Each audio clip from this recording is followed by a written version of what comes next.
আমাদের মমতা বাংলাদেশ নীতি এবং খালেদা যদি সেদিন দায়িত্ব না নিতেন এবং আন্দোলন সংগ্রামে দলকে সুসংগঠিত না করতেন, ঐক্যবদ্ধ না করতেন, তাহলে 1991 সালে কিন্তু দল ক্ষমতায় হতো না এবং বিএনপি ধ্বংসের পথে চলে যেত।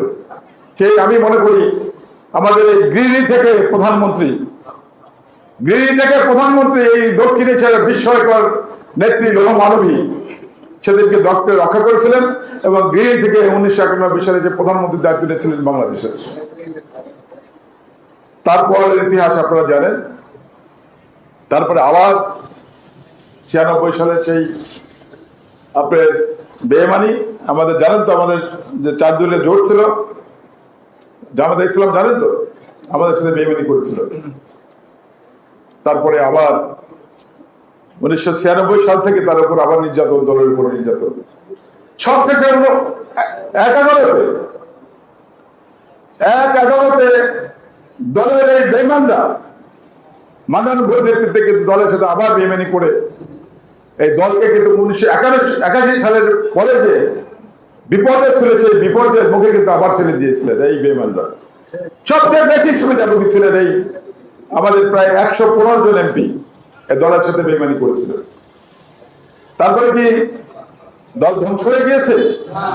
না, দল ধ্বংস হয়ে যায়। সব সময় আপনাদের মতো তৃণমূল নেতা কর্মীরা কোনদিনই জিয়া পরিবার এবং দেশনীতি বেগম খালেদা জিয়াকে সারে যান নাই। আমাদের মতো হাইব্রিড নেতারা, আমাদের মতো সুপারস্টার যারা তারা কিন্তু দল থেকে বেইমানি করছিলেন।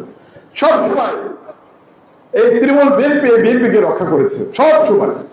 সেজন্য আমি সবসময় কিন্তু এই তৃণমূল বিএনপির উপরে, আপনাদের উপরে কিন্তু আমার আস্থা রাখছি, আমার আস্থা আছে।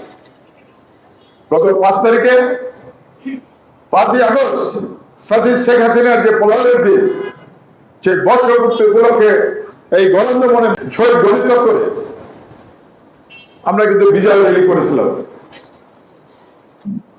জোয়ার সমুদ্রে পরিণত হয়েছিল, প্রায় 30,000 লোকের একটা বিজয় র্যালি আমরা দেখেছিলাম। বাংলা রাজধানীর ইতিহাসের সবচেয়ে বড় বিজয় র্যালি।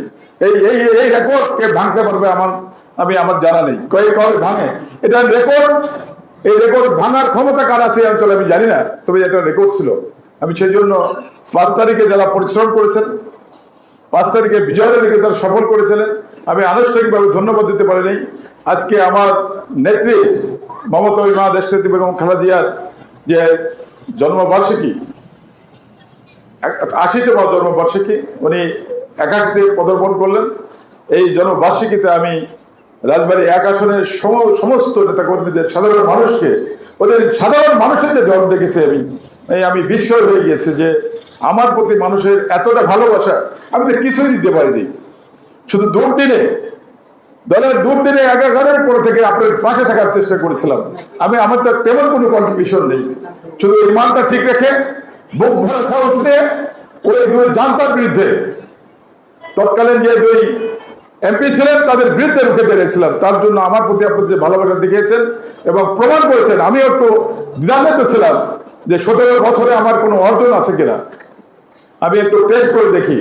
যে কারণে এই প্রোগ্রামটা আমি এককভাবে দিয়েছিলাম যে আমি দেখি যে আমার প্রতি মানুষের কতটা ভালোবাসা মানুষের প্রতি অর্জন করতে পেরেছি, নেতা কর্মীদের মনে আমি স্থান করে নিতে পেরেছি কিনা, এবং নেতা কর্মী আমাকে চাই কিনা, অথবা নেতা কর্মীর রাজবাড়ির পরিবর্তন চাই কিনা। আমি আমার ক্লিয়ার মেসেজ, ক্লিয়ার বার্তা দিয়েছেন। আমার যে কষ্ট, শ্রম, ঘাম, ত্যাগ ছিল, আমি ওই দিন বুঝেছি যে সেটা কিছুটা কাজে লেগেছে। দোয়া করেন, আমি যদি আল্লাহ যদি আমার রহম করে, ভারপ্রাপ্ত চেয়ারম্যান যদি সদয় থাকেন, তাহলে আপনাদের যে আশা ধানের শীষ, সেই ধানের শীষ যে ইনশাআল্লাহ আসবো আপনাদের সামনে।